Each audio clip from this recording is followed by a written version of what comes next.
Hello जवानों, कैसे हो? बिल्कुल मौज में, बहुत बढ़िया भाई साहब। और देखो, फिजिक्स के न्यूमेरिकल्स करोगे तो और ज्यादा मौज में होने ही हो, पता है आपको।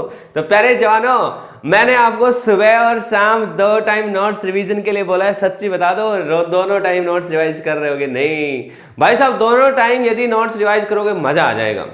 पहले जानो, पोटेंशियोमीटर हम लोग पढ़ रहे थे और पोटेंशियोमीटर में कई सारी वीडियोज आ चुकी हैं। कुछ और मैंने सोचा कि कुछ और बेसिक न्यूमेरिकल्स करा दिए जाए, है ना। इससे पहले मैंने कंसेप्चुअल प्रॉब्लम्स जो थी पोटेंशियोमीटर पे वो डिस्कस करी थी आपके साथ।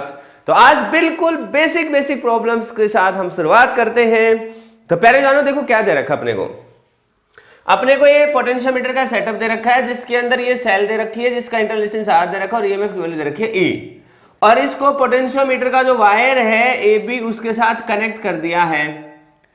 और AB वायर की लेंथ दे रखी है 10 मीटर। इस वायर का रेजिस्टेंस दे रखा है साहब 19 ओम। साहब इसका EMF दे रखा है 10 वोल्ट। इसका सेल का इंटरनल रेजिस्टेंस दे रखा है 1 ओम। और पहले जानो, अपने से पूछा है potential gradient along the wire AB। Wire AB के अलोंग पोटेंशियल ग्रेडियंट कितना है, ये हमसे पूछा है। प्यारे जानो, देखो चीजें बड़ी आसान है। ये सिर्फ एक प्राइमरी सर्किट है, बाकी जो कैलकुलेशन वाला पार्ट है वो नहीं दे रखा है। इधर हमें सेल्स को कंपेयर करवाते थे या इंटरनेशनल निकालते थे, वो सर्किट यहाँ जोड़ते थे, वो सर्किट इसने नहीं दे रखा है। तो पहले जानो, पेन कॉपी उठा लो। पहले आप ट्राई करेंगे, पहले आपको अच्छे से ट्राई करना है और फिर वीडियो को प्ले करना है आगे, ताकि आप खुद अपना दिमाग यूज कर पाए। तो मेरे प्यारे जवानों, यदि आप ध्यान पूर्वक देखें, मैं सॉल्यूशन करा रहा हूं। आई होप अभी तक आपने ट्राई कर लिया होगा। तो भाई साहब, सरस हो तो दिमाग लगाओ थोड़ा सा यार। पोटेंशियल ग्रेडियंट क्या होता है? इस यहां से यहां तक यदि मैं पोटेंशियल ड्रॉप लिख दूं डिवाइडेड बाय इस वायर की लेंथ लिख दूं, तो यही होगा पोटेंशियल ग्रेडियंट। अच्छी खबर क्या है कि यहां से यहां तक की लेंथ तो हमें गिवन है। किसी तरीके से यदि V पता चल गया यहां से यहां का, तो V पता चल गया, इसका मतलब है कि साहब K आ जाएगा। और प्यारे जवानों, V को कैसे निकाल सकते हैं? V निकालना बेहद आसान है। मुझे एक बात बताओ, यहां से यहां मान लेते हैं सर्किट में करंट I फ्लो कर रहा है, तो V की वैल्यू कितनी हो जाएगी साहब? I into R। I across AB, R भी AB का लिखेंगे, divided by the length of AB।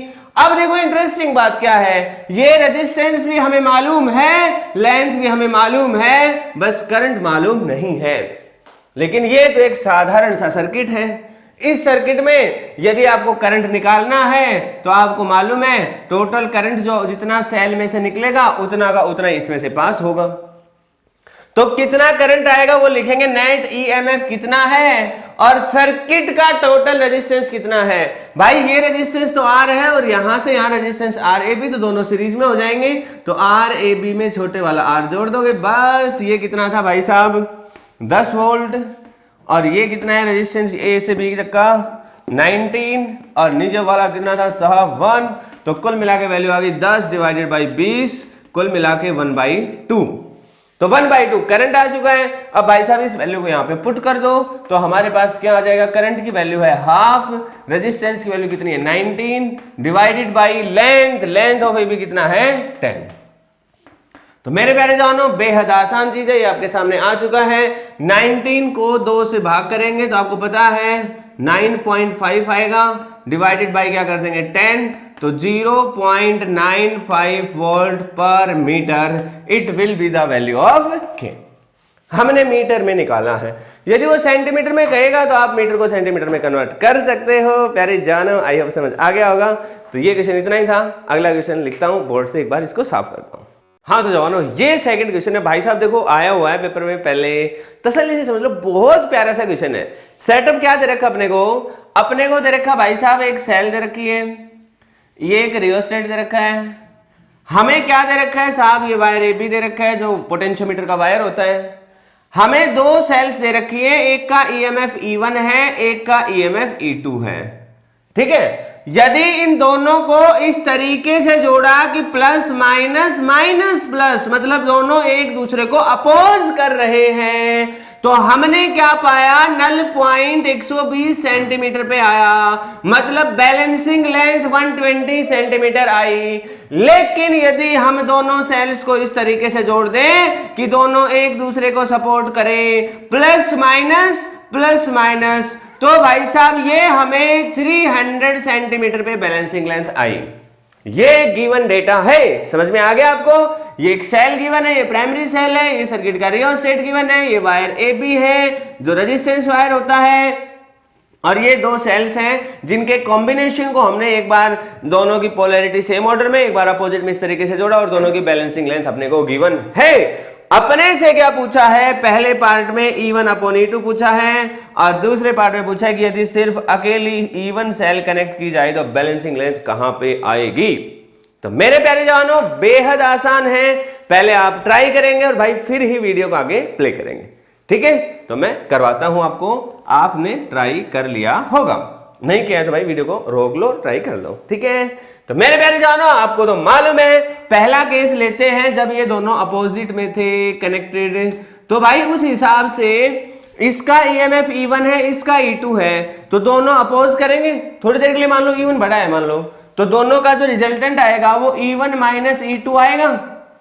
Clear है। ये नेट जो आया इनका EMF वो किसके इक्वल आ जाएगा, potential gradient along the wire AB into इसकी जो बैलेंसिंग लेंथ है वो 120। This is equation number 1। और यदि हम यहां पर इसके लिए लगा दें, दूसरे केस के लिए, केस सेकंड के लिए लगा दें, तो मेरे प्यारे जवानों E1 प्लस E2 हो जाएगा अब की बार, और ये potential gradient into 300। This is equation number 2। अच्छा भाई एक चीज समझना, दोनों जगह पर हमने पोटेंशियल ग्रेडियंट को के ही माना है। क्यों माना है हमने के? क्योंकि जो हमारा प्राइमरी सर्किट है उसमें कोई चेंज नहीं किया है। तो ये एक कंसेप्चुअल बात है, हालांकि मैं पहली वीडियो से बताते आ रहा हूं आपको, हाँ, लेकिन फिर मैं दोबारा से बता देता हूं, इस सर्किट को चेंज नहीं करेंगे तो केस सेम रहेगा, इधर वाले में कुछ भी करते रहो।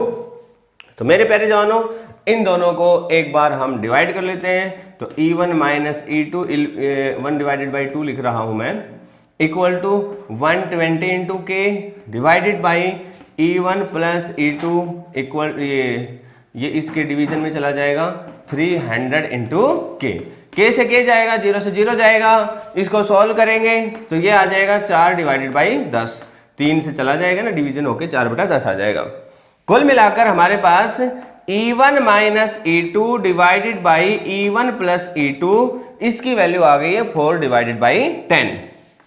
इसको इधर ले आओ, इसको इधर ले जाओ, तो भाई साहब अपने को क्या मिलना है, 10 E1 minus 10 E2 will be equal to 4 E1 plus 4 E2। अच्छा जी, अब इसको सोल्व कर ले यदि हम, तो ये 10 E1 है और ये 4 E1 है, तो ये इधर आ जाएगा, तो 10 में से 4 चला जाएगा तो कितना बच जाएगा, 6 E1 इक्वल टू, ये वाली जो वैल्यू है ये इधर चली जाएगी, तो ये इसमें ऐड हो जाएगी, तो कुल मिला के कितना आ जाएगा 14 E2। इसका मतलब जवानों E1 डिवाइडेड बाई E2, इसकी वैल्यू कितनी आ जाएगी, 14 डिवाइडेड बाई 6, मतलब 7/3। तो ये हमारा आंसर हो जाएगा। प्यारे जवानों, आई होप आपको मेरी बात समझ आ गई। पहले पार्ट का आंसर आ चुका है। किसी को कोई डाउट है तो बता दो, नहीं है एक छोटी सी बात बता देता हूं कि मैंने शुरुआत में इसको E1 माइनस E2 लिखा। अब हो सकता है किसी के मन में सवाल आ रहा हो कि जी हम E2 माइनस E1 लिखेंगे तो भी कोई खास फर्क नहीं पड़ना है, आप करके देख लो, करके देख लो। वैसे इसने हालांकि बता के देगा आपको, लेकिन तरीका सेम ही रहेगा। मैंने आपको कह दिया कि चलो यही केस ले लो, E1 is greater than E2, clear है। मान लो वो कह देता E2 is greater than E1, तो आंसर निकाल लो, तो हम यहाँ E2 माइनस E1 करके सोल्व कर लेते, जो भी आंसर आता वो आ जाता। क्लियर है, घबराने की आवश्यकता नहीं है। अब मेरे प्यारे जवानों, बात नंबर 2 के, position of the null point for the cell E1। E1 cell के लिए नल पॉइंट कहां निकलेगा ये हम निकालते हैं। एक बार मैं इसको साफ कर देता हूं। हाँ तो जवानों, अब बात करते हैं सेकंड पार्ट की, position of the null point for cell E1। अच्छा जवानों, मान लो अकेली सेल E1 ही यहां कनेक्टेड होती तो पोटेंशियल ग्रेडियंट तो सेम ही रहता, तो E1 equal to K into L1 आना चाहिए था। That is the equation number 1। हमें किसी तरीके से k की वैल्यू पता चल जाए तो बात बन जाए। अब भाई अभी अभी हमने क्या जाना था, जब ये वाला कॉम्बिनेशन के लिए हमने इक्वेशन लिखी थी तो हमने ये लिखा था E1 minus E2 equal to K into L1 और L1 की वैल्यू लिखी थी, मतलब जो भी L1 यहां मान रखा है, चलो वहां कुछ भी था, हमने 120 की वैल्यू लिखी थी, ठीक है। और नीचे वाले के लिए लिखा था तो E1 plus E2 equal to K into 300। यदि हम इन दोनों को सोल्व कर लेते, जोड़ लेते इन दोनों इक्वेशन को, तो 2E1 will be equal to क्या आता भाई, ये भी जुड़ जाते 0 2 3 और 1 4 और K। तो इसको हम सोल्व करते तो ये आ जाता E1 will be equal to 210 into K। तो मेरे प्यारे जवानों, यदि हम इस चीज को ध्यान से देखें, इसके साथ कंपेयर कर दें इस इक्वेशन को, तो ये क्या है, k इंटू लेंथ, वही तो दिख रहा है k इंटू लेंथ। इसका मतलब ये हो गया, यहां से इन दोनों को यदि हम कंपेयर करें तो बैलेंसिंग लेंथ L1 की वैल्यू आ गई है 210 सेंटीमीटर। बस ये छोटी सी बात थी, क्लियर है। तो पहले जानो, आई होप आपको समझ आया होगा, और आगे क्वेश्चंस देखते हैं इसके, ठीक है। अभी इसको मैं साफ कर लेता हूं। हाँ तो जानो, अगला क्वेश्चन ये है, अगेन बहुत ही छोटा सा सिंपल सा क्वेश्चन है। ये एक सेल दे रखी है हमें 2 वोल्ट की, ये एक रेजिस्टेंस दे रखा है 15 ओम, ये वायर दे रखा है AB, ये एक रेजिस्टेंस वायर है, इसलिए इसने अब की बार रेजिस्टेंस के सिंबल से ही इसको रिप्रेजेंट कर दिया है, तो आपको घबराने की आवश्यकता नहीं है। इस वायर की जो लंबाई दे रखी है वो 1 मीटर दे रखी है, और इसका जो रेजिस्टेंस दे रखा है पूरे वायर का वो दे रखा है 10 ओम। पहली बात उसने हमने अपने से ये पूछे पोटेंशियल ग्रेडियंट निकालो अलोंग द वायर AB। दूसरी बात उसने क्या पूछी, वो इस सर्किट के लिए पूछी है। ये सर्किट क्या है, ये 1.2 ओम का रेजिस्टेंस है, ये 1.5 वोल्ट की सेल है, यहां पर साहब 0.3 ओम का एक रेजिस्टेंस है, और ये गैल्वेनोमीटर के साथ जॉकी की हेल्प से यहां हम इसको टच कर रहे हैं, ठीक है। अपने से ये पूछा गया है जब गैल्वेनोमीटर में डिफ्लेक्शन नील आएगा उस समय बैलेंसिंग लेंथ AO क्या होगी, ये अपने को बताना है। तो पहले जानो, पहले हम पहला पार्ट करते हैं, ठीक है। आप लोग अच्छे से ट्राई कर लिया होगा आपने, यहाँ तो पहला पार्ट तो आपको मैं कई बार कह चुका हूं कि जब पोटेंशियल ग्रेडियंट निकालना है तो आप बेटर रहेगा आप इसको इस तरीके से लिख लो कि potential drop across the wire AB divided by the length of the wire AB। Length तो 1 मीटर ही है, तो कुल मिला के V की वैल्यू आनी चाहिए। V को क्या लिख दोगे, I इंटू R, ये भी AB का करंट और ये भी साहब AB का रेजिस्टेंस। अब आपको मालूम है कि साहब करंट यहां से आएगा तो वो करंट इसमें जाना है इस तरीके से, क्लियर है। हम शुरू में जब मान लेते थोड़ी देर के लिए सर्किट है ही नहीं, बिल्कुल आसान हो जाएगा उस केस में, क्योंकि पोटेंशियल ग्रेडियंट तो तब भी निकलना ही है। तो भाई साहब जब ये करंट निकालेंगे इस सर्किट के लिए, तो इस सर्किट का net EMF that is 2 divided by net resistance, तो ये कितना है साहब 10 और ये कितना है 15, तो 10 और 15 क्या हो गया 25 इंटू RAB का रेजिस्टेंस कितना है साहब 10, तो इंटू क्या कर देंगे 10। तो कुल मिलाकर ये वैल्यू आ गई अपने पास। इसको सॉल्व करेंगे हम तो कितनी आ जाएगी, 5 दूनी 10 और 5 पचे 25, 4/5 वोल्ट पर मीटर। ये हमारे पास आ गई K की वैल्यू 4/5 वोल्ट पर मीटर, आ गया खत्म। तो पहला पार्ट तो सोल्व हो गया। अब आ जाती है साहब सेकंड पार्ट की बात। सेकंड पार्ट में यार एक बात मुझे खुद बताओ, जब नल डिफ्लेक्शन आएगा उस समय गैल्वेनोमीटर से तो करंट 0 होगा, लेकिन उस समय आप गौर से देखो, यहां से आप चलते हो, इसमें से जाते हो, तो ये एक लोकल लूप बन रहा है, इसमें तो करंट फ्लो करेगा ही करेगा। बताओ करेगा कि नहीं करेगा, डेफिनेटली करेगा। मतलब ये है कि इस सेल के अक्रॉस जो पोटेंशियल डिफरेंस है वो बैलेंस हो रहा है अब की बार। मतलब मैं सेकंड पार्ट को यहां लिख रहा हूं कि इस सेल के अक्रॉस पोटेंशियल डिफरेंस मान लो V है, तो बैलेंसिंग लेंथ के हिसाब से यदि हम लिखेंगे तो V equal to K into L। और V की वैल्यू कैसे निकालें साहब, V की वैल्यू निकालने के लिए आप इस सेल का EMF E माइनस इसके अंदर का करंट इंटू इसका इंटरनल रेजिस्टेंस, मान लो सबको मैं 1 से लिख रहा हूं, क्योंकि मैं यहां पे करंट को, चलो यहां भी नहीं लिखा खैर मैंने आई तो आप कैसे भी लिख सकते हो। मान लो मैंने मान लिया इस सेल का EMF E1 है, इसका इंटरनल रेजिस्टेंस R1 है, तो इसके अंदर इस तरीके से जो करंट जा रहा है, तो यहां से यहां का जो पोटेंशियल डिफरेंस है उसको मैंने लिख दिया E1 minus I into R1, और I को भी I1 लिख दिया मैंने। मतलब ये V की वैल्यू है। तो प्यारे जानो ये आ जाएगा K into balancing length L। अब K तो आ चुका है, अब करंट यदि किसी तरीके से निकल जाए तो ये भी मालूम है, ये भी मालूम है, करंट निकल जाएगा तो आराम से L आ जाएगा। मतलब साहब इस लोकल सर्किट में करंट निकालना है, बेहद आसान है। बहुत सर्किट सॉल्विंग कर लिया हमने। तो करंट निकालोगे तो टोटल ईएमएफ कितना है इसका 1.5 डिवाइडेड बाय इस लूप का रेजिस्टेंस तो 1.2 प्लस 0.3 कुल मिलाकर ये 1 एम्पियर आ जाएगा, क्योंकि ये भी 1.5 ही जुड़ रहा है। तो करंट 1 एम्पियर आ गया साहब। अब तो कुछ नहीं बचा। अब E1 की वैल्यू कितनी है 1.5 माइनस करंट कितना है 1 और इंटरनल रेजिस्टेंस कितना है 1.2। इसकी वैल्यू आ चुकी है अपने पास K इंटू लेंथ L। इसको सॉल्व करेंगे तो ये आ जाएगा 0.3। इसकी वैल्यू कितनी है इधर से ये नीचे आ जाएगा तो 0.3 divided by K equal to L। तो प्यारे जवानों यहां से जो बैलेंसिंग लेंथ आई वो बेहद आसान आई है। मतलब आसान से हमने निकाल लिया, K की वैल्यू यहां रख दो 4 और ऊपर चला जाएगा कितना आ जाएगा 5। क्लियर है? तो ये वैल्यू आ जाएगी 5 को इससे मल्टीप्लाई करें तो 1.5 divided by 4 it will be the answer. ये मीटर में आंसर आया, इसको सेंटीमीटर में कन्वर्ट कर लेंगे, लिए 100 से मल्टीप्लाई कर देंगे तो 1.5 को डेसिमल हटाएंगे, ऊपर 100 से मल्टीप्लाई कर देंगे तो कुल मिलाकर हमारे पास आ जाएगा 2 दूनी 4 और 2 पंजे 10 तो 75 डिवाइडेड बाई 2 मतलब 37.5। सही है? नहीं 37.5 तो सही है ठीक है ना। तो मेरे प्यारे जवानों आई होप आपको किसी तरह की कोई प्रॉब्लम नहीं होगी। ये सेंटीमीटर में आंसर आ चुका है। तो देखो जो पोटेंशियोमीटर के जो क्वेश्चंस है, देखो 3 क्वेश्चन मैंने कराए, किसी एक में भी सर्किट सॉल्विंग के अलावा कोई कंसेप्ट नहीं लगा है।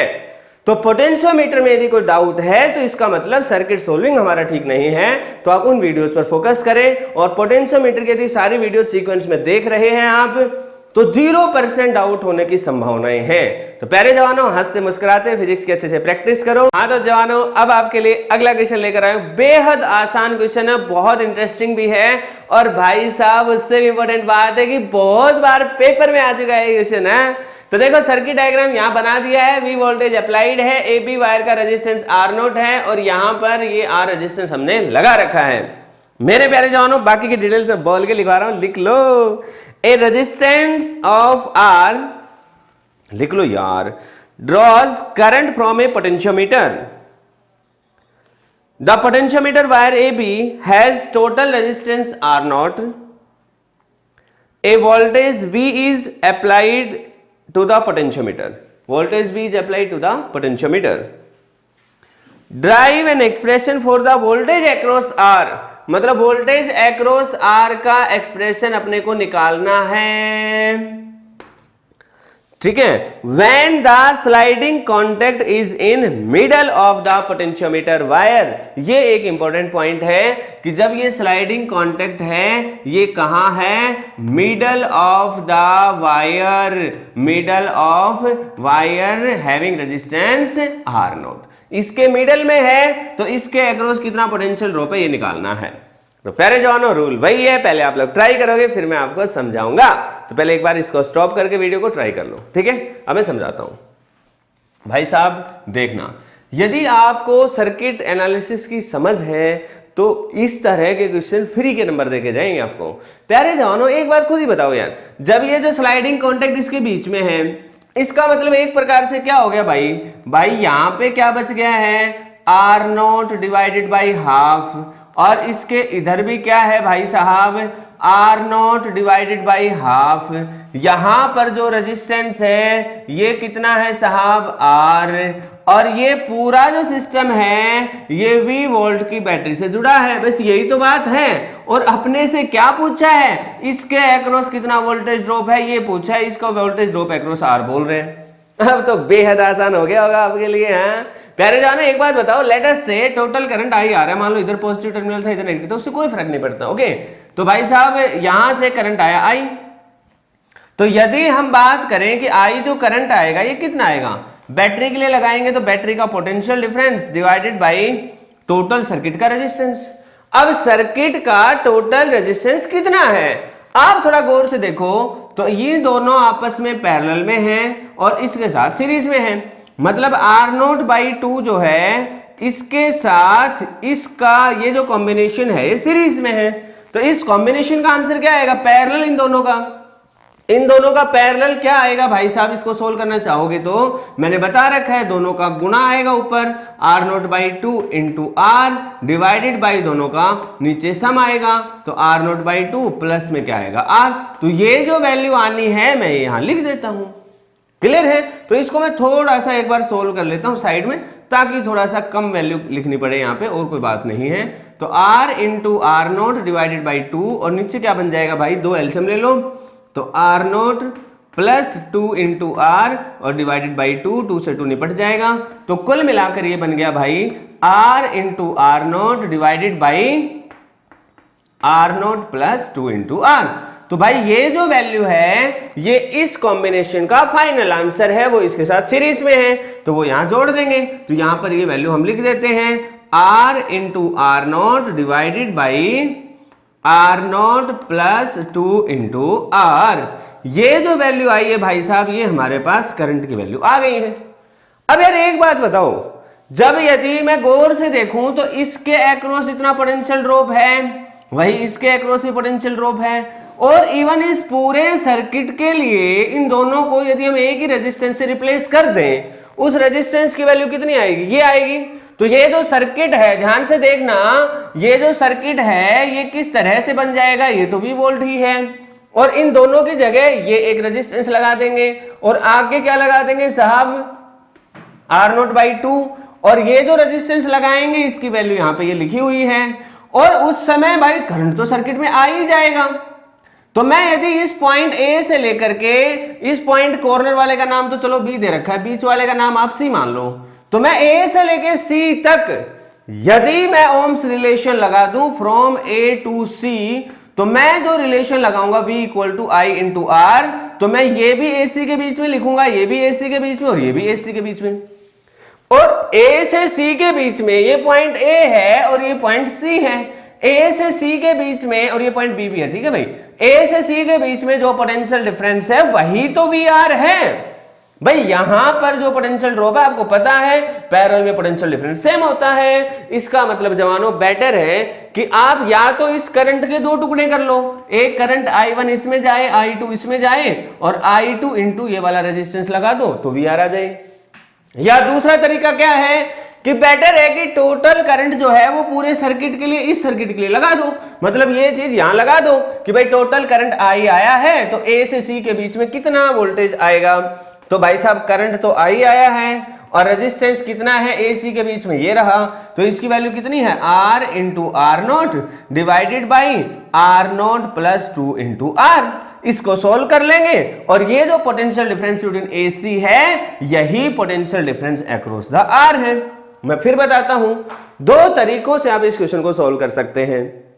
एक तरीका तो क्या है, सर्किट में टोटल करंट निकाल लिया पहले, आ गया, और इस सर्किट को ये जो पार्ट है इसके अक्रॉस जो पोटेंशियल ड्रॉप रहना है, इस अकेले के अक्रॉस देख लो, चाहे दोनों को सोल्व करके लिख लो, पोटेंशियल डिफरेंस तो सेम ही रहना है, क्योंकि पोटेंशियल डिफरेंस पॉइंट्स के हिसाब से होता है। आपको तो मालूम होगा कि पोटेंशियल डिफरेंस जो है वो A और C है, तो ऐसा ही रहना है।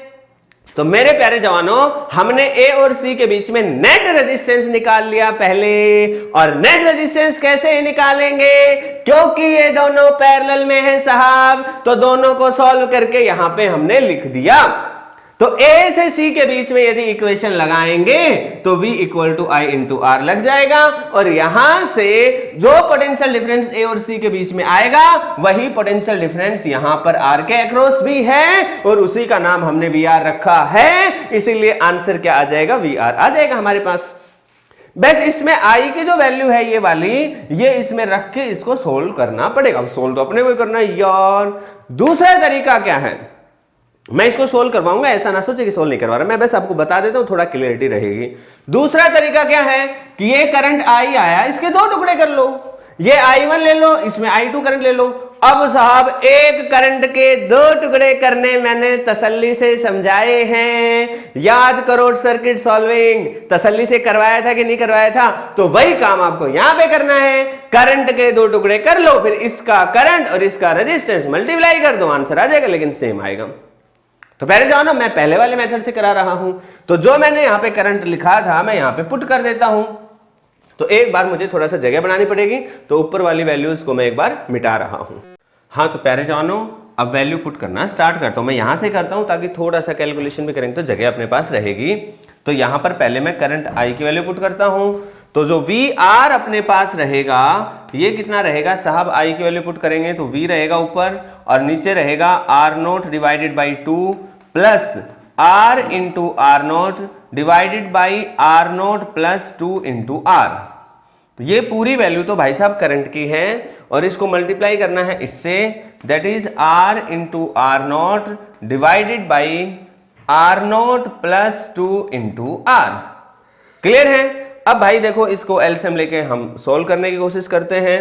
तो मेरे प्यारे जवानों वी आर की जो वैल्यू आएगी वो कितनी आएगी, ऊपर वाली वैल्यूज तो ऐसे रहेंगी V into R naught divided by, भाई ये ब्रैकेट है इसको एक साथ रहने देते हैं, इसके साथ हम कुछ भी नहीं कर रहे, आगे पीछे लिखने से कोई फर्क नहीं पड़ता है मल्टीप्लाई में, ठीक है।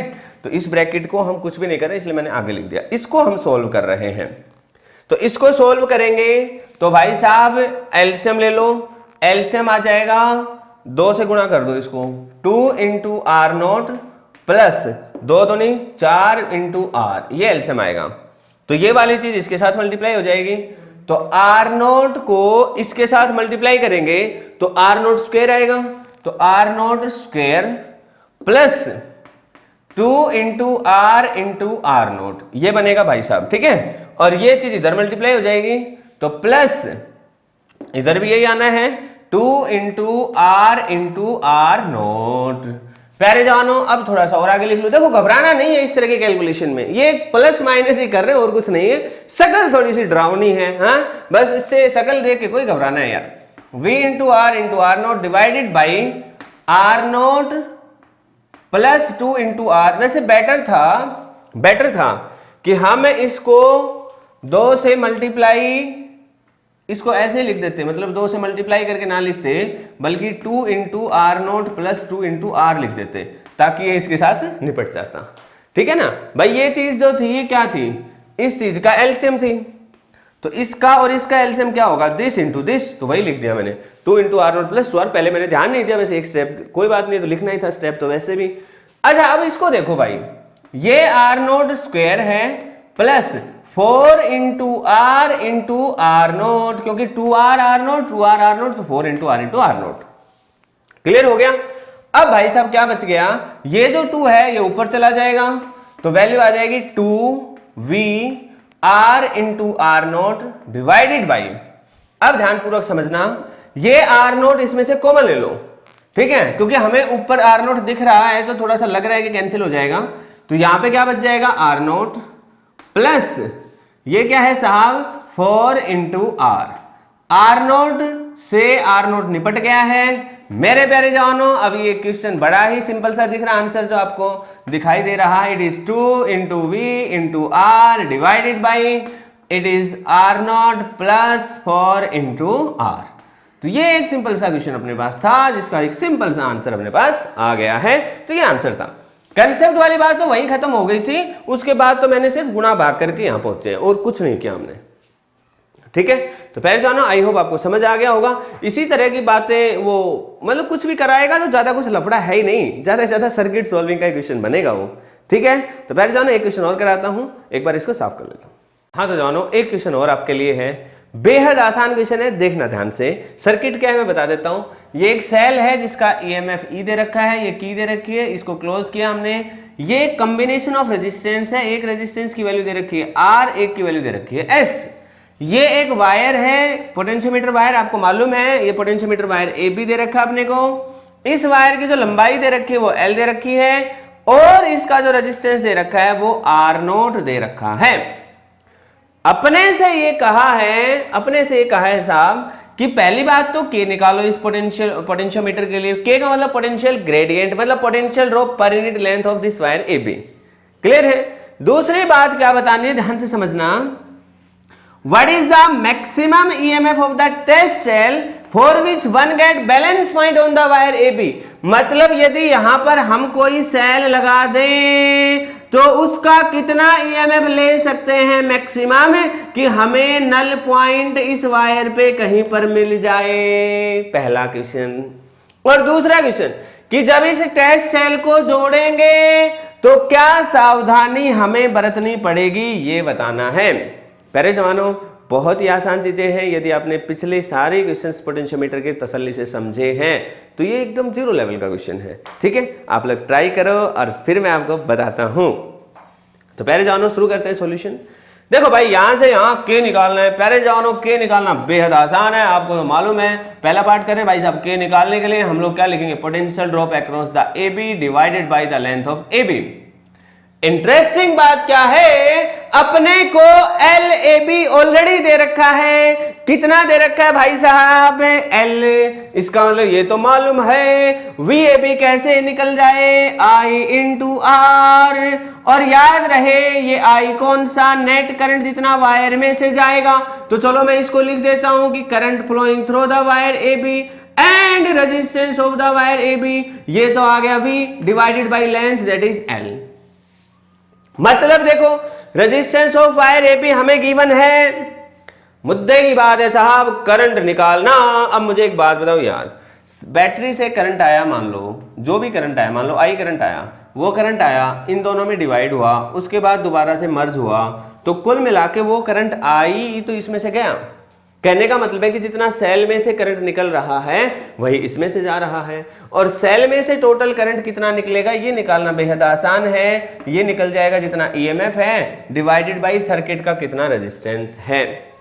तो साहब सर्किट का रेजिस्टेंस क्या है, इन दोनों का पैरेलल कॉम्बिनेशन इसके सीरीज में है। इन दोनों के पैरेलल कॉम्बिनेशन का आंसर क्या आएगा, R into S upon R plus S बता रखा है, प्लस इस वायर का resistance this is R naught, तो यहां पे लिख देंगे आर नोट। बताओ समझ आया कि नहीं आया। अब तो कुछ नहीं बचा यार, अब तो वैल्यू बची है भाई साहब निकालनी, सीधा यहां मल्टीप्लाई करके निकाल लेना। तो के की वैल्यू कितनी आ जाएगी, ये वैल्यू को आप यहां पुट कर दो। तो भाई साहब ई इंटू आर वैल्यू कितनी है, आर नोट डिवाइडेड, याद रखना करंट की जगह चलो मैं पहले वैल्यू रख देता हूं, ई डिवाइडेड बाई ये पूरी value, this is R into S divided by R plus S plus R naught. मैं इसको ब्रैकेट में लगा देता हूं ताकि कंफ्यूजन ना रहे। ये मैंने लिखी है आई ए बी की वैल्यू, यहां से उठा के यहां पुट कर दी। ठीक है, आर आर की जगह वैल्यू रख दी, एल नीचे है तो यहां लिख देता हूं, कोई प्रॉब्लम नहीं है। क्लियर है। अब इसको सॉल्व करना है। तो भाई साहब इसको मैं चलो ऊपर सॉल्व करके दिखाता हूं। तो भाई साहब आपको दिख रहा होगा यहाँ एलसीएम ले लेना चाहिए अपने को, तो एलसीएम आ जाएगा आर प्लस एस। तो यहाँ पे क्या बचेगा भाई, ई तो एज इट इज रहना है, आर इंटू एस भी एज इट इज रहना है, पूरे का एलसीएम कितना आना है आर प्लस एस। पहले एलसीएम लिख लो आर प्लस एस, एलसीएम लेंगे तो ये तो आर इंटू एस ऐसे कैसे आ गया, प्लस आर नोट को इससे मल्टीप्लाई करेंगे तो R into R naught plus R naught into S, R naught into S. Clear है। और ये पूरी चीज आर नोट अपॉन एल जो है ये पूरी चीज के मल्टीप्लीकेशन में है, that is R naught divided by L. ये ऊपर चला जाएगा तो E into R naught bracket में आर प्लस एस, और नीचे क्या बच गया भाई साहब, ये वैल्यू बच गई है R into S plus R into R naught plus R naught into S और मल्टीप्लाइड बाई एल, ये आ चुका है के। ठीक है। अब कोई चीज कटती है तो काट दो भाई, क्योंकि कोई ऐसा अननोन वेरिएबल हमने यूज किया नहीं है, सारी चीजें नॉन है। मुझे नहीं लगता कोई चीज कॉमन आ रही है। आर इसमें है, इसमें भी है लेकिन इसमें नहीं है, आर नोट इसमें है, इसमें है लेकिन इसमें नहीं है, एस इसमें है, इसमें है लेकिन इसमें नहीं है, तो कॉमन तो कुछ आएगा नहीं। तो पहले जानो यही आंसर हो जाएगा पोटेंशियल ग्रेडियंट पर यूनिट लेंथ। आई होप आपको समझ आया होगा। अब जवानों सेकंड पार्ट की तरफ चलते हैं। सेकंड पार्ट देखिए क्या है कि कितना मैक्सिमम ईएमएफ किसी टेस्ट सेल का हो सकता है कि उसका नल पॉइंट हमें यहां मिल जाए। प्यारे जवानों याद रखो, कितना मैक्सिमम हो सकता है। मान लो उस सेल का ईएमएफ माना कि ई है, तो भाई ई चलो यहां ले रखा है ई डैश मान लो, तो भाई साहब ई डैश जो है वो मैक्सिमम कितना होगा, potential gradient into length of the whole wire. Maximum हम मान ले कि नल पॉइंट यहां मिल गया, मैक्सिमम टू मैक्सिमम ये वैल्यू आ सकती है। और मेरे प्यारे जवानों के की वैल्यू ऑलरेडी हम यहां पे निकाल चुके हैं, तो वो यहां पे पुट कर देंगे तो एल कैंसिल हो जाएगा। हमारे पास जो टेस्ट सेल का मैक्सिमम ईएमएफ कितना हो सकता है उसकी वैल्यू आपके सामने आ चुकी है। हाँ, हम यहां पे एक बात शॉर्ट में भी लिख सकते थे, क्या लिख सकते थे भाई, एल तो कैंसिल हो जाएगा तो वैल्यू बचेगी। आप ये भी लिख सकते थे कि जो मैक्सिमम ईएमएफ यहां पे हम टेस्ट सेल का यूज करेंगे, देखना भाई, वो जो मैक्सिमम ईएमएफ टेस्ट सेल का है वो वायर के अक्रॉस पोटेंशियल ड्रॉप के बराबर हो सकता है मैक्सिमम। और वायर के अक्रॉस पोटेंशियल ड्रॉप कितना है ऑलरेडी हम निकाल चुके हैं। तो आप ये भी लिख सकते हो कि the maximum EMF of the test cell will be equal to the potential drop across the wire A B. Clear हुई है? अब बात करते हैं पार्ट नंबर सी की। पार्ट नंबर सी बेहद आसान है, अगर क्या सावधानी बरतनी पड़ेगी। अरे भाई साहब पहले ही बता चुका हूं कि नल पॉइंट कब नहीं आता था पोटेंशियोमीटर के केस में। अब ये सावधानी तो होगी कि मैक्सिमम ईएमएफ तो अपने को पता चल चुका है, अब कह रहे हैं मैक्सिमम ईएमएफ वाली सेल लगानी है, तो सावधानी क्या बरतें, सावधानी ये बरतोगे साहब, ये जो एक किनारा है यहां पे इस सेल का पॉजिटिव टर्मिनल कनेक्टेड है, तो जो टेस्ट सेल है उसका भी पॉजिटिव टर्मिनल यहां कनेक्ट करना है। मतलब यदि वो सर्किट भी पूछता है तो आप बना सकते हो कि ये प्लस और ये माइनस, फिर आगे गैल्वेनोमीटर एंड देन जॉकी। तो मेरे प्यारे जवानों इस तरह से सर्किट बनेगा कि जो टेस्ट सेल हमारे पास है उस टेस्ट सेल का पॉजिटिव टर्मिनल इस किनारे पर आपको लगाना पड़ेगा, जिसको हम zero end of the potentiometer भी कहते हैं, क्योंकि भाई साहब मेन सेल का पॉजिटिव कनेक्टेड है, तो इसका भी क्या करना पड़ेगा, पॉजिटिव। ये सावधानी आपको रखनी पड़ेगी। तो मेरे प्यारे जवानों मैंने अलग अलग तरह के पोटेंशियोमीटर के क्वेश्चंस कराए, मैंने कंसेप्चुअल क्वेश्चंस भी बहुत सारे कराए। आई होप आपको सारी बातें समझ आई होंगी। सभी वीडियोस को तसल्ली से देखना, कोई प्रॉब्लम आए तो जरूर मुझे बताना। प्यारे जवानों हंसते मुस्कुराते ऐसे फिजिक्स पढ़ते रहो। Goodbye, take care.